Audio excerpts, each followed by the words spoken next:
자, 5번에 보면 비중이란 말이 하나가 생깁니다. 이 비중은 중요한 건데요. 그냥 간단하게 중량을 비교한다고 생각하시면 됩니다.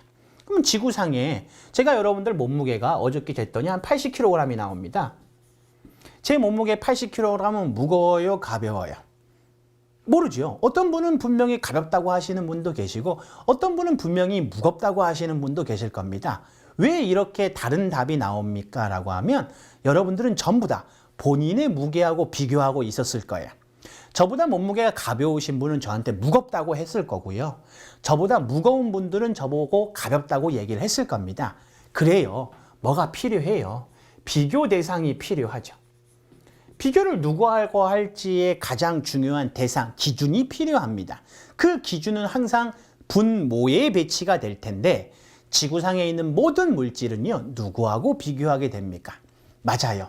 물하고 비교하게 됩니다. 그래서 물의 비중을 얼마로 보는 거예요? 1로 보는 거죠.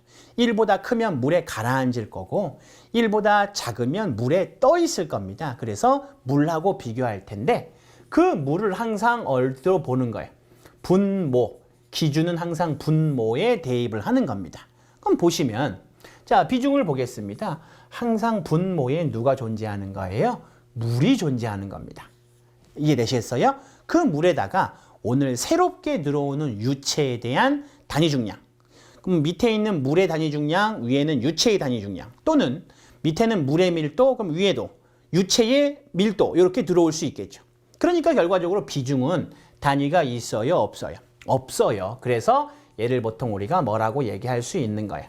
무차원이라는 말을 사용하게 되는 겁니다. 단위가 없어서 무차원이라고 하는 거죠. 뭐 이런 얘기들은 굳이 볼 필요는 없고요. 하나 더 문제 풀 때 여러분들 기억하셔야 될 건 시험 문제의 조건에서 비중이 제시되어 있다라고 하는 건 힌트가 뭘 준 거구나. 밀도를 준 거일 수도 있고요. 단위 중량을 준 거일 수도 있을 겁니다. 왜요? 어차피 요 물의 단위 중량이나 물의 밀도에는 얼마가 들어갈 거니까? 1이 들어갈 거니까. 이해되시겠죠? 네, 여기까지 문제 풀면서 부족한 설명은 해드리도록 하겠습니다. 그래서 비중을 알고 있으면 그 유체의 밀도나 단위 중량 등을 파악할 수 있다는 말이 바로 그 말로 해석하시면 될 것 같습니다. 자, 그 다음 여러분들 6번에 가시면 전달 능력이란 말이 보일 겁니다. 전달 능력을 보통 우리가 타우라고 얘기를 하죠.